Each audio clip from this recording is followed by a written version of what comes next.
मैं सोनिया यादव आर्य नेटवर्क से। अभी हमारे साथ हैं चंद किशोर जी, जो बिहार सरकार के रिटायर्ड डिप्टी कलेक्टर हैं।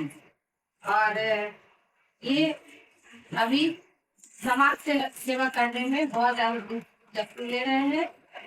सीधे रुचि आ रही है। और हम इनसे मतदान में बढ़ती हुई भागीदारी को लेके बातचीत करें। मतदान में बढ़ती हुई भागीदारी के बारे में आप क्या कहना चाहिए? नमस्कार। आपने मुझे इस लायक समझा कि मैं चुनाव में जो भी मतदान दिया है और जो मतदान का प्रतिशत है वो गिर रहा है, इस पर अपना विचार रखने के लिए इसके लिए चैनल को बहुत बहुत धन्यवाद।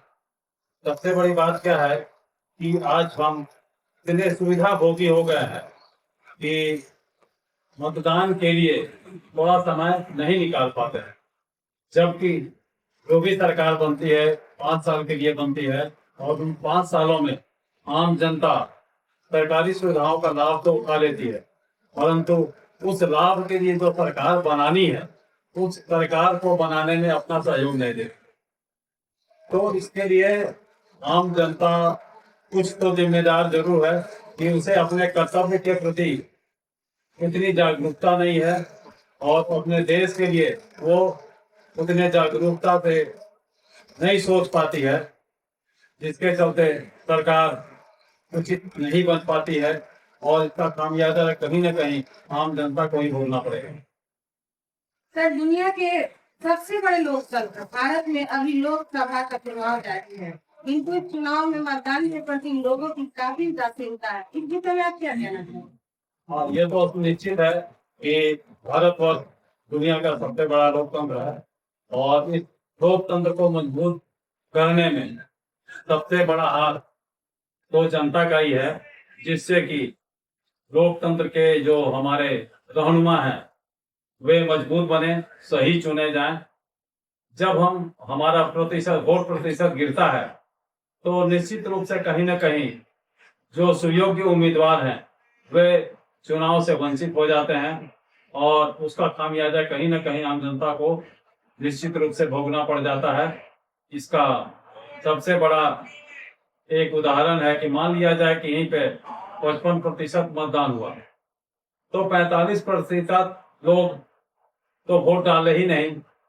तो मान लिया जाए कि किसी व्यक्ति को टोटल 55% में 35% मतदान मिला और उसी 35% में वो व्यक्ति सांसद बन जाता है। तो सबसे बड़ी बात क्या है कि जो शेष मतदान नहीं हुआ जितना प्रतिशत, उस प्रतिशत में से अगर कुछ लोग और जुड़े रहते तो हो सकता था एक कोई अच्छा उम्मीदवार उसमें से निकल करके आगे आता, जिससे कि देश का भविष्य उज्जवल बनाने में वो अपना सहयोग करता है। सर, मतदान में लोगों की भागीदारी कैसे बढ़ाया जाए ताकि लोकतंत्र हमारा मजबूत हो जाए? हाँ, अब तक जो 4 चरण का मतदान हो चुका है इस लोकसभा चुनाव में, इसका प्रतिशत भी बहुत अच्छा तो नहीं माना जाएगा और आने वाले 3 चरणों का जो चुनाव शेष बचा हुआ है इसमें जनता को जागरूक करने के लिए अब तो खैर बहुत ज्यादा समय नहीं बचा है, लेकिन अभी भी अगर जनता जागरूक थोड़ी हो जाती है तो निश्चित रूप से योग्य उम्मीदवारों का चयन हो सकेगा। अभी सबसे बड़ी बात यही है कि लोकसभा चुनाव के अंतर्गत उम्मीदवार जिस पार्टी के भी खड़े होते हैं वो पार्टी अपने अपने वसूलों को, अपने अपने सिद्धांतों को, अपने अपने मैनिफेस्टो के अनुसार लोगों से वोट तो मांगती है, लेकिन जब वोट की प्रक्रिया खत्म हो जाती है, सांसद चुन लिए जाते हैं, तो वो जो इनका मैनिफेस्टो होता है उस मैनिफेस्टो के आलोक में वे सही निर्णय नहीं लेते हैं और जिसका खामियाजा कहीं न कहीं जनता को ही भुगतना पड़ता है। तो जनता को जागरूक करने के लिए आगे आने वाले चुनाव में बहुत पहले से ही जागरूक करना होगा। इसके लिए नुक्कड़ नाटक, जनसंपर्क पदाधिकारियों को जो चुनाव में लगे हुए हैं इनको इस तरह से प्रशिक्षित किया जाए कि वे उन लोगों के बीच में जाकर के, आम जनता के बीच में जाकर के वोट की महत्ता को समझाएं, वोट की महत्ता को बताएं, जिससे कि योग्य उम्मीदवारों का चयन हो सके।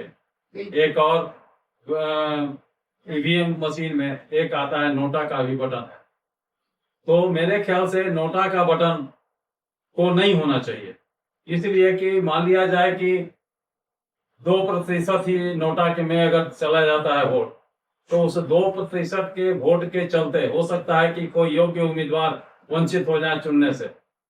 तो नोटा का जो बटन है, ये मेरे ख्याल से, वैसे अब सरकार क्या सोचती है इसके बारे में मैं नहीं कह सकता, लेकिन जो मेरी अपनी जो सोच है, इस सोच के अनुसार नोटा के बटन को समाप्त कर देना चाहिए। जी।